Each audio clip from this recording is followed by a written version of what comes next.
toujours un immense plaisir amis chers internautes de la TMS TV toujours dañu am mbégteeg bànneex di nekk fii ci émission Avis. Avis c'est une émission de sociabilité une émission qui témoigne pour la société bu ñu waxee avis tamit bon ñëpp ci bokk yam du kenn rek du man mii di wax du ñi may invité du yéen ñi di seetaan damay wax suma xalaat ñi may invité wax seen xalaat yéen ñi tamit ci commentaire yeeg ñi ñuy seetaan wax seen xalaat de manière digitale aussi ñu ngi nuyu le khalife général des djinns Alaaji Thierno Moulé Sow di nuyu ñu nekk ci kër gi yëpp te nag bon spécialement 8 mars la ñu wax quand on dit 8 mars ñu ne jigéen bu ñu waxee jigéen xel dem ci yaay xel dem ci mag bu jigéen xel dem ci maam bu jigéen tante ak bàjjen ñëpp di leen di jaajëfal avant tout di leen wax joyeuse fête de la femme di nuyu avant tout suma yaay aussi suma yaay Mbaamu Kourou Ndiémé ñu ngi koy nuyu tey nag duñ ci wet parce que dañoo invité des entrepreneuses yi nga xamante ni dañuy yëngu ci wàllu entrepreneuriat et on va parler de l'entrepreneuriat féminin ah Maman Fall ma très chère nuyu naa la. fay naa la jaaji. yaa ngi ci jàmm. alhamdulilah. tu as bien sapé. merci gis naa la. nuyu ak waa Avis. Bonjour, je m'appelle Teneng Coulibaly, plus présentement connue sous le nom de Maman Fall. Je suis secrétaire administrative en même temps sur domaine maa yëngatu bu baax sur domaine entrepreneuriat dans le domaine de mode. ok Maman Fall ah Teneng Coulibaly. keneen ki moom suma grande sœur la man dama kaa bëggal sama bopp très sincèrement moom xam na sax loolu vraiment parce que am na fu ñu ko fekkoon am lu ñu fa doon lijjanti mu teg ñu ci ay code ba wax dëgg fa yàlla macha allah si sa Kaja nuyu naa la. fay nañ la. mais li lu mu doon. di la jàppale rek. man sama si sa kontaan naa. man ko di la jàppale rek. ñu bàyyi la nga nuyu ak waa Avis. ok asalaamaaleykum waa Sénégal. asalaamaaleykum waa Sénégal yéen ñëpp nuyu na leen ñu ngi leen di nuyu di leen ziar bu baax di nuyu Thierno borom télé bi di ko ñaanal yàlla gudd fan ak wér di nuyoo yaay yëpp jigéen yëpp ñu ngi leen di ziar.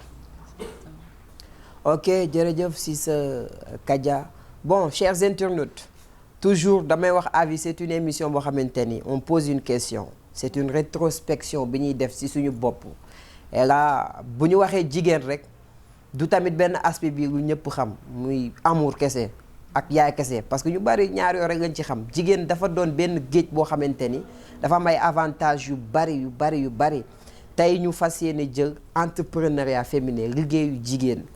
et dañuy gis ay jigéen yu jàmbaare dañuy gis ay jigéen yoo xamante ni dañoo takk seen sër xaaruñu daraay góor jug daan doole pour defal seen ay bopp te nag ñu invité des entrepreneuses kenn ki mu ngi yëngu ci wàllu stylisme mode Maman Fall. quand on dit jigéen ci wàllu entrepreneuriat naka la sa entrepreneuriat dikkee en tant que femme. bon en tant que femme dinaa wax commencé na depuis toute petite parce que je suis née dans une famille boo xam ne sama yaay en fait kër ga rek la xam. mën naa wax la plupart de mes familles jigéen ñi kër ga léeg la ñu xam et en même temps di def commerce. donc mën naa wax ci loolu laa judd sama yaay mosuñu toog donc ku juddoo ci loolu yaroo ci loolu mënoo toog nii kër ga di ñaan wala di demander quelque chose ci keneen. donc ndono la quoi ci yow ndono la. ah vraiment gis ngeen mënoon nga judd tamit ci famille bi yaa fuus toog mais defoo ko da nga judd tamit bay sa waar. et kañ nga commencé entrepreneuriat. entrepreneuriat bi ma ko commencé yàggul. ça fait combien d'années. En fait je vais dire que pratiquement pour pratiquer ko bi ma ko commencé yàggul je dirais maximum moins de 3 ans. 3 ans. mais j'étais entrepreneur dans ma tête. c'est-à-dire depuis toute enfance. depuis toute petite li may yàgg visionné mooy que man il faut que ma créer liggéey boo xam ne dinaa permettre les gens autour de moi. ma may leen opportunité ñuy liggéeyandoo ensemble depuis toute petite j'ai toujours senti ça. donc je me suis lancée ça fait pas presque 3 ans. ça fait pas presque 3 ans ambition la et dans la vie il faut fixer des rêves de court terme de long terme aussi si sa Kaja. naka la sa entrepreneuriat dikkee. waaw ñun moom ay doomi baana lañu. dañu juddoo fekk yaay di jaay depuis bu ñu nekkee xale parce que man jànguma école man liggéey laa jàng depuis ba nga amee 7 ans 8 ans sa yaay day ñëw dénk la taabalam boo demee ba amee 14 ans yaa koy demal ay syndicat day dem ba da ngay nekk commerçante day liggéey day nekk si yow finalement à 2001 la commencé sama restaurant à plage Yoff Bissau si la ñu commencé affaire yu baax nga fay jaay man xam naa ci dara yu baax yu neex waaw mbir mi noonu la commencé ay liggéeykat lañu liggéey la ñu xam si la ñu commencé da raam ndànk par ndànk parce que adduna boo ci nekkee bul yàkkamti boo ñëwee depuis ngay commencé 2000 francs sax man commencé naa ko liggéey 1000 francs rap commencé naa ko ci liggéey tey jii dem nañ ba sant yàlla pourquoi mu wax loolu mu expliquer loolu pour montrer les femmes ñu bëgg liggéey ñu bañ a yàkkamti boo toogee xaar muñ rek lépp yàlla dina la ci fekk si incha allah boo toogee xaar muñ rek gëm sa bopp yàlla dina la ciy fekk si ba nga commencé ci entrepreneuriat léegi ça fait combien d'années depuis 2001 2001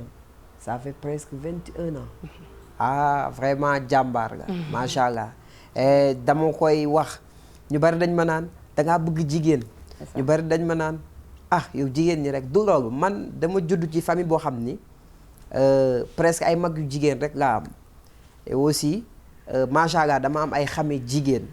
et ma màggee tamit ci envergure boobu xam jigéen am yërmande torop ci jigéen donc su ma gisee yenn effort yi sax des fois dama lay bëgg honorer de trop donte moyen du fi ne sax mais su ma xool vraiment gloire aux femmes vraiment gloire aux femmes et maman Coulibaly bu ñu waxee entrepreneuriat lan nga ci dund étant femme nga dem ba sentir ni li mu dund metti na torop ba nar a bàyyi. Bon je dirais alhamdulilah dundaguma loolu actuellement. dundagoo ko. non non. donc croiser goo ay problème ci. non pour man problème peut-être ni dans la plupart avec les plupart des gens mën nañu wax problème mais pour man problème ça dépend ni nga koy jëlee ak yow ni nga koy considérer. ah yow étude nga koy jàppee quoi. exactement pour man chaque problème dafa ñëw pour ñu utal ko solution. donc pour moi avec moi il y a pas de problème. entrepreneuriat lan nga la may. li ma may actuellement. c'est-à-dire ban côté ban domaine exactement. entrepreneuriat yan ouverture ak yan réalisation nga ci am ak ban domaine la entrepreneuriat yóbbu parce que avant d'être entrepreneuse yaa ngi woon ci leneen. exact et si tu changes dans l'entrepreneuriat donc am na benn changement bu mu la apporter. ok ça c'est vrai parce que dinaa wax sax fi mu commencé. mooy que Dakar laa juddoo.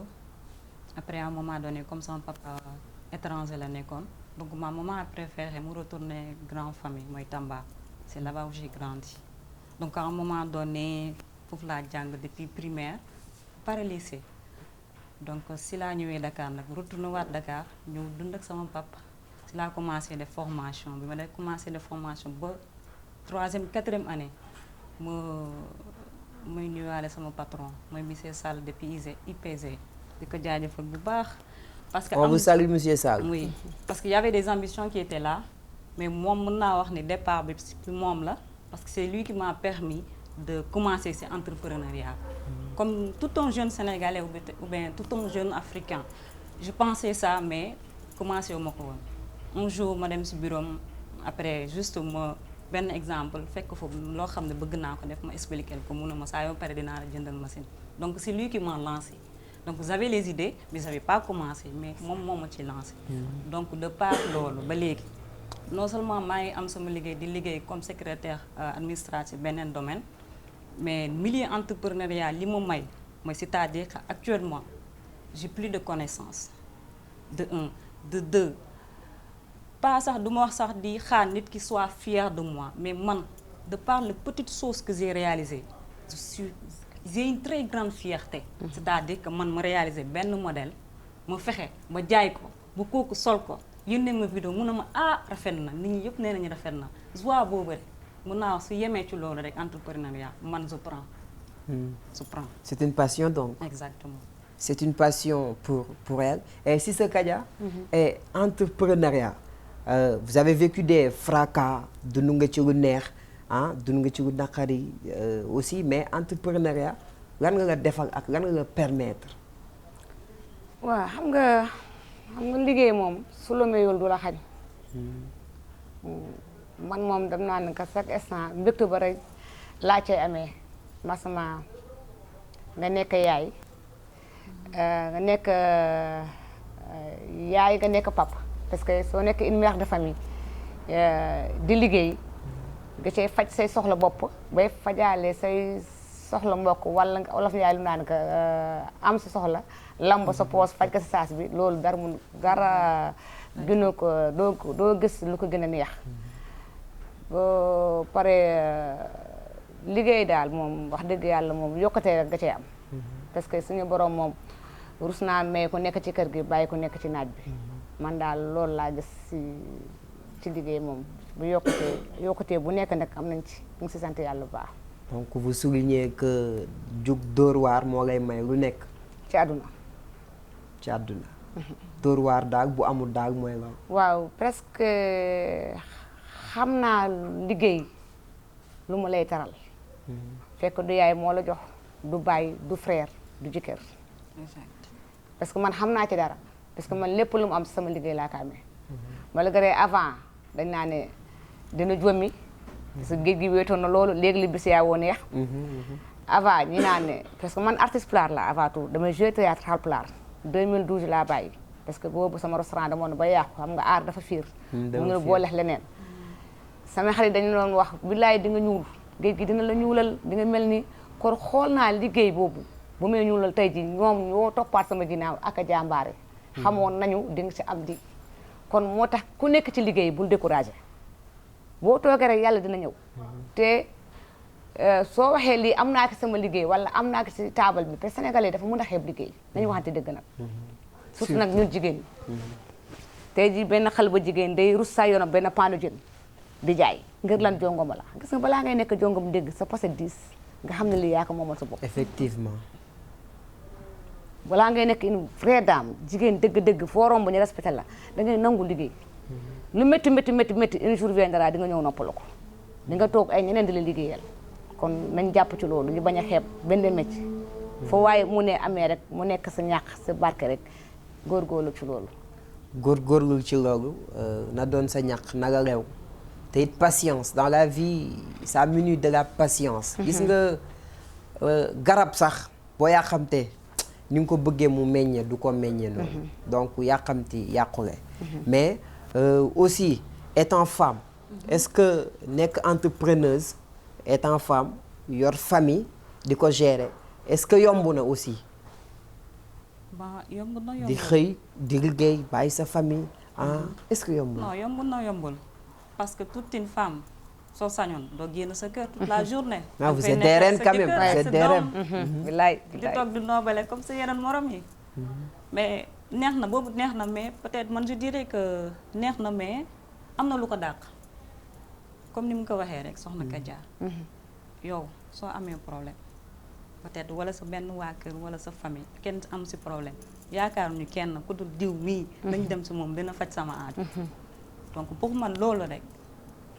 c'est tout y a pas meilleur que ça peut-être toog di noobale nekk sa kër defar sa yaram toog di zonger wala di zappetele neex na de mais am na lu ko dàq li ko dàq boobu mooy que nga jongo ma yow en même temps sa poche 10 y a pas de pression jox nga ma joxoo ma man je le fais bëgg naa lii je vais pas attendre yow diw nii lii laa bëgg xam nga normalement yow soo amul dara yow essayé ma ñëw ci yow man la jaaj yi lii laa bëgg jënd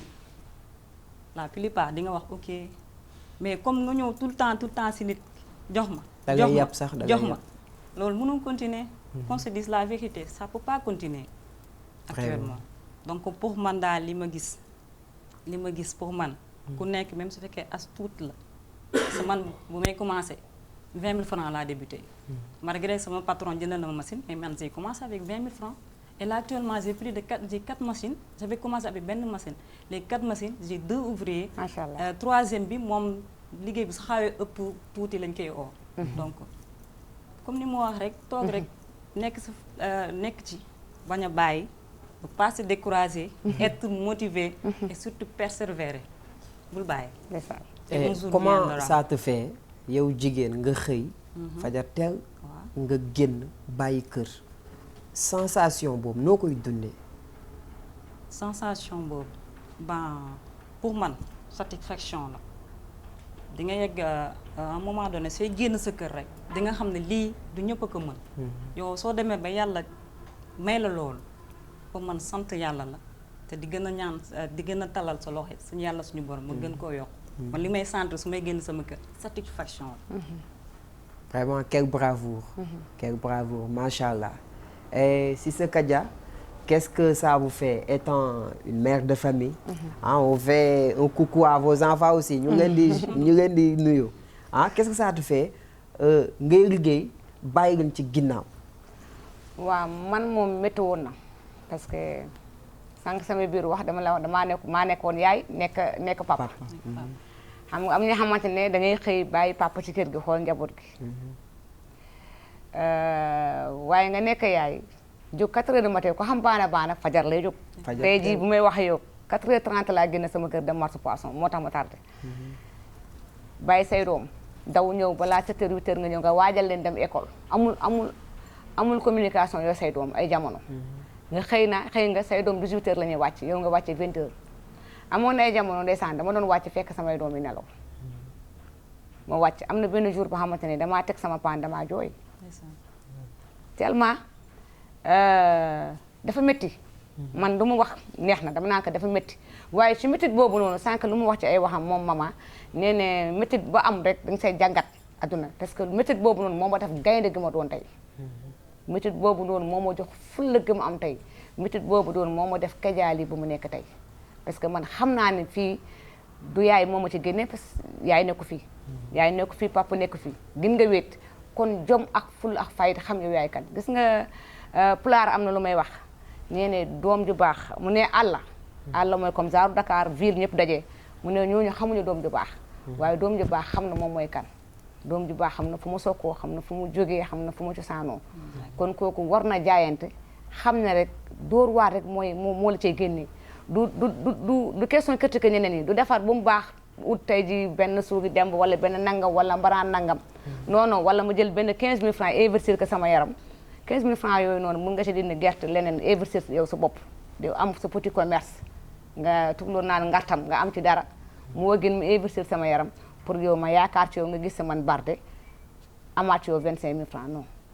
lu tax may ñaaxaat indi loolu parce que dama bëgg jigéen ñi ma xam ne lu métti ça va arriver day ñëw tey ji loolu man maa ngi sant yàlla dama su ma jënd jën léegi maa ngi sama kër sama doom yooyu ñooy gérer restaurant bi tey su ma neexee damay teg la sama tànk am na 10 personnes ñu fay liggéey macha allah am ñoo xam ne dañu jàng ba am seen bac xam nga loolu fierté la loolu mbégte la moo tax damay ñaax man ñaaxkat laa samay doom yi dañ naan yow déggan si meer nga parce que ba may ñëw si mbedd yi sax su may dajal ku ma dajal di may waxtaan ku am problème da ngay dajal moom parce que man yaakaar naa képp ku am problème rek boo ñëwee sa man dama naan fii ngay teerale taxul ma dof taxul ma taxawaalu taxul ma am stress yàlla mi tegaate problème moo la koy teggil kon jigéen ñi nañ taxaw amul divorce naa sama njaboot gi dama koy dénkaane ci amul tas naa waaru naa non yàlla ñëpp la fa nekkal nañ taxaw ñu gëm yàlla teggul ñu après ñu happy nice man loolu laa gëm tey su ma la rombee wala yenn yi dañ naan non kii du Kaja te ay jamono su ma la mayoon ndox damay wax jigéen ñi xam loolu ay jamono su ma la mayoon ndox doo naan parce que coono bokkul si jigéen waaye soo muñee loolu aftayen 8 ans 10 ans day jàll après nga nekk ci lu la neex tey man lu ma neex laa ca nekk bugguma sax naa nanga wax nanga waaye man xam naa tey ji Macky Sall ni nga posé daal ni nga toogee xam nga ko macha allah te it man xam naa dara fekk naa la fa ngay liggéey di ñaan yàlla na yàlla gën a taxaw amiin très sincèrement man nag bon lu tax à chaque fois damay sawar nekk ci jigéen parce que man j'ai une mère très exemplaire c'est ça macha allah dama koy wax parce que presque ba ma commencé am affinité ak moom matu sax 15 ans parce que daan xëy di dem fajar ñun bu ñu xëyee suñu ay mag ñoo ñuy defar man su ma musaan j'étais excellent nag sama kay combo sama yaay mosu ko gis samay mag a koy gis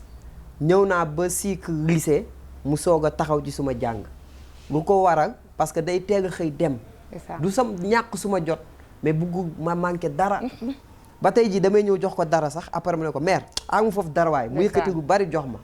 donc merci à ma maman chérie mbaamu kuré njéeme yaa nga gudd fan yaay yëpp yaa ngi nañu gudd fan mais dafa am benn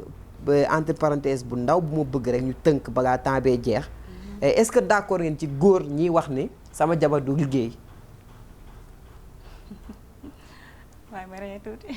ah waaw mais bu non ree je suis pas d'accord pour ça. mais man su ma takkee jabar incha allah du liggéey parce que lépp lu mu bëgg ñaan naa yàlla may ma ko koy defal mu toog garder ma suma famille. ñaan nga yàlla mais ñun ñëpp dañuy Xam- ñaan. mais est-ce que vous êtes d'accord xam ci nga loolu foyer xam nga dund jamono moo changé jamono buy dox da ngay ànd ak jamono man sama gis-gis yow tey jii munoo am loo modle sa jabar lu mu la doolee xam nga dooleeku dafa neex dafa neex tey jii ñun sénégalais yow da ngay yor sa yaay yor sa papa yor say rakk yor sa jabar munoo feesle bu mu tuur te kon soo bu amee doonee benn ñun famille géwël di nga yor sa tante yor sa kon soo bàjjen amee benn kajaal yi buy liggéey fu mu la waroon ñaanee téeméer di la ñaan 200 wàññi lan 300 yi man loolu laa gis man dama bëgg jigéen ñi jóg taxaw liggéey ba ñu dépendre si jëkkër su la mayee tey ji bu subaa takkal la wujju teg na la lay teg la stress nañu am jom ñun jigéen yi nañu am jom am fullu góor nag sans départ jigéen buy sëy moom digal lay woyee nangu naa côté boobu bu dee yow bëggoo sa jabar liggéey wala sa jëkkër bëggul nga liggéey toogal nga sëy te yàlla tax uf say njaboot parce que man amoon na ay jamono dama doon jug seddaay bi boot sama doom di dem si yoon yi dama doon xalaat ay waay ndeysaan jigéen yëpp ñu ngi tëdd nelaw man maa ngi nuy dox si mbedd yi ak sama doom seddaay bi tellement amoon na ay jamono bëggoon naa jigéen bu nekk bëgg na jëkkëram teral ka bu ñu amee waaye jamono nag moo mayewul loonu jamono moo soppi doxalin kon nag ñun dañu war a soppi doxalin ànd ak jamono pour man sama gis-gis si te am na beneen concept sax mooy que mën nga xëy liggéey foo xam ne peut-être benn entreprise 10 ans un bon jour on te licencie ñu dàq la merci te suñu la dàqee perte nga tout ce qui est droit pour yow amatoo ko bilaay de un mën nga xëy accidenté il y a tout cela exemple yooyu bëri na je dirais que c'est un peu égoïste donc même comme ni nga waxee sànq yàlla li mu wax dafa leer yonent bi li mu wax dafa leer jigéen ñi waruñu génn suñu kër góor moo ñu war a telal yaa tout ce qui s'ensuit mais dafa fekk instant yi le monde a changé jamono ji changé na et Cheikh Diadji nañu waxante dégg góor yi takkatuñu sax cas social donc si les hommes disent que man sama jabar du génn sama jabar du liggéey man maay indi lépp peut-être yow li ngay am motul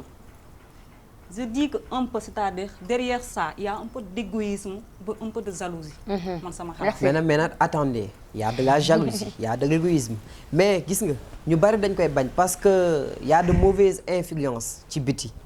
parce que mun nga takk jabar mu doon jigéen bu baax mu jékki-jékki saa yi am lu muy entreprendre nga jàppale ko muy liggéey mais mu génn ci mbedd bi dajanteel ay mauvaises influences bëgg muy dugg ci naka su dul noonu dëgg la tamit góor ñu bari tamit loolu dina leen ko influencer mais pas que égoïsme aussi non Diadji au fait xam nga théorie dafa bëri toog rek di xalaat nii dans la tête peut-être di nga xalaat loo xam ne sax c'est pas ça non defal nànk non si non maman non si maman am na xale yu jigéen ñi doy waar pour man bàyyi ko may ko yoon bu d'abord mu dem essayer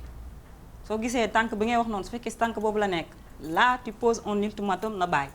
parce que loolu nga gis waaw léegi si je pose un ultimatum attendez si je pose un ultimatum sa liggéey bi kat ba ko danga maa soxore yow danga maa iñaane du ma ko bàyyi mais vous êtes comme ça day fekk confiance amu fa gis nga àdduna lépp loo gis wóolute bi dafa am solo nit booy nekk nit ki ngeen dund da ngeen am war am confiance seen diggante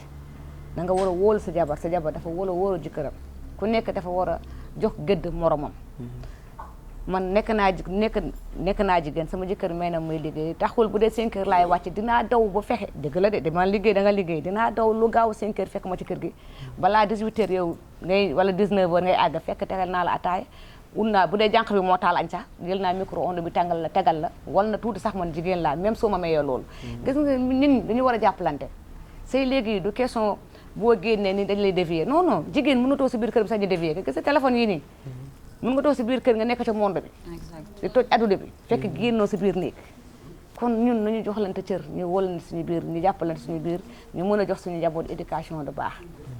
man loolu laa gis man. donc na góor ñi am esprit de compréhension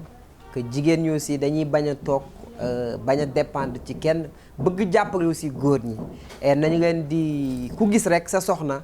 wala koo xamante ni rek jege na muy jigéen boo ko mënee soutenir jox ko mu demee door entreprendre ci dara def ko parce que tamit xale yu jigéen nga gi dañoo am jom da ngay dox sax ci mbedd bi gis leen ñu sol body def sër gàddu seen panier wala dara wala terme su café donc monde bi changé na dëgg la jigéen ñi am nañu jom et vraiment émission bi neex na trop bëgguma woon mu jeex mais tamit bon c'est le temps qui nous a un peu coincé là maman dañu ngay bàyyi nga tàggatoo ak lay souhaiter famille aussi ci 8 mars bi. ok vraiment kontaan naa ci émission bi kontaan naa ci invitation bi encore une fois. c'est réciproque ñoo far. en fait man message bi may lancer juste mooy que il faut ñuy nangu di sacrifier côté jigéen ñi laay waxal ba léegi. il faut ñuy nangu di sacrifier c'est-à-dire à court terme pour mën a noppalu à long terme. la vie là pour man amul raccourci. lépp succession la man amoon na ay temps bi ma jógee Tamba di ñëw nekk fii étudiante mënoon naa toog journée bi benn yoon laay lekk j'ai traversé ça mais su ma bëggoon sama kër Tamba foofu yaatu na ñëpp xam nañu raison ni ñu mel lekk dafa manqué yàlla grande famille et tout mënoon naa bàyyi instant boobu ma ni non lii mënuma ko xaw ma ko ma delluwaat Tamba mais j'ai pas fait ça dund naa ko fii presque 1 an maa ngi rappelé wu sax bi ma delloosee Tamba on n'arrivait pas à me reconnaître tellement que j'avais perdu du poids. C'est ça. Mais nangu naa loolu parce que pour lan j'avais une vision, j'avais un objectif. Il fallait que mu atteindre ko. S'il faut me souffrir fii Dakar 4 ans, je vais l'accepter pour souffrir. Donc il faut jigéen ñi bàyyi loolu seen xel. lépp mënul sotti jékki-jékki rek sotti. wala même su jékki-jékki sotti rek. pour man am na lu rax ci biir. Donc il faut avoir une certaine patience. Patience liggéey. Après le reste dépendre si yow si yàlla lay def. man loolu moo nekk sama objectif. loolu moo nekk li may wax jigéen ñi donc di ziar ñëpp di kontaan ñëpp di kontaan si ñëpp di nuyuwaale sama yaay yi donc c'est 3 moments à Tamba. donc di leen jaajëfal bu baax di leen wax ni